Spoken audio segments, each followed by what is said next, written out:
शिवलिंग पर पैर रखने वाला यह भक्त कौन है? यह कहानी है आंध्र प्रदेश के श्री कालाहस्ती की, जहां एक शिकारी तिन्ना ने भक्ति के सारे नियम तोड़ दिए।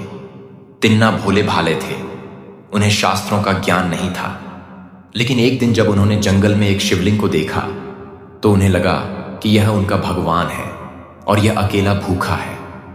तिन्ना ने उसी पल शिव को अपना भगवान मान लिया। वह दिन भर जंगल में शिकार करते और शिकार से लौटने के बाद रात के गहरे अंधेरे में शिवलिंग के पास आते थे। तिन्ना की भक्ति अनोखी थी। वह स्वर्णामुखी नदी से मुंह में पानी भरकर लाते थे और शिवलिंग को नहलाते थे और खाने के लिए खुद शिकार करके सबसे बढ़िया मांस अर्पित करते थे। मंदिर के पुजारी सुबह सुबह आते तो देखते शिवलिंग पर मांस के टुकड़े और जूठन पड़ी है। पुजारी कन्नप्पा की इस अपवित्र पूजा से बहुत दुखी थे और बार बार मंदिर साफ करते थे।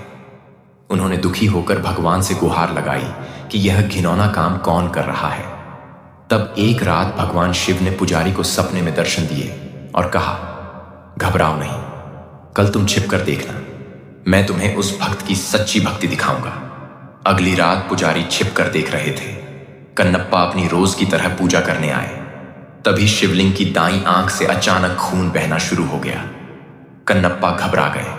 उन्होंने जड़ी बूटियां लगाईं, लेकिन खून नहीं रुका।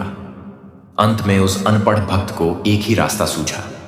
आंख के बदले आंख, बिना किसी दर्द या संकोच के उन्होंने अपना तीर लिया और अपनी दाईं आंख निकालकर शिवलिंग की आंख पर लगा दी। चमत्कार, खून तुरंत रुक गया, लेकिन तभी शिवलिंग की बाईं आंख से भी खून बहना शुरू हो गया।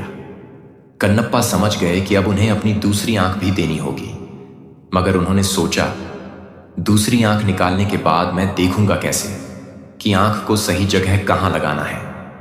तब उन्होंने अपनी दूसरी आंख निकालने से पहले शिवलिंग की आंख पहचानने के लिए अपना पैर शिवलिंग पर रख दिया। भक्ति के इस चरम बलिदान को देखकर पुजारी की आंखें फटी रह गईं। भगवान शिव साक्षात प्रकट हुए। उन्होंने कन्नप्पा को गले से लगाया और उन्हें मोक्ष प्रदान किया।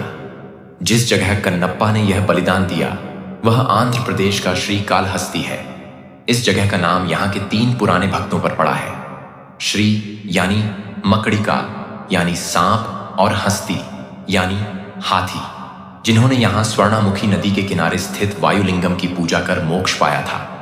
कन्नप्पा का बलिदान जिस जगह पर हुआ वह वायुलिंगम मंदिर के बगल में है और इसे कन्नपेश्वर पर्वत कहा जाता है।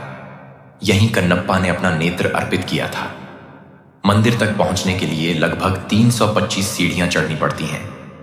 ऊपर आपको भक्त कन्नप्पा का मंदिर मिलेगा और उसके ठीक ऊपर भगवान गौरी शंकर की एक विशाल श्वेत प्रतिमा है। भक्त कन्नप्पा के इस बलिदान के लिए कमेंट में हर हर महादेव जरूर लिखें।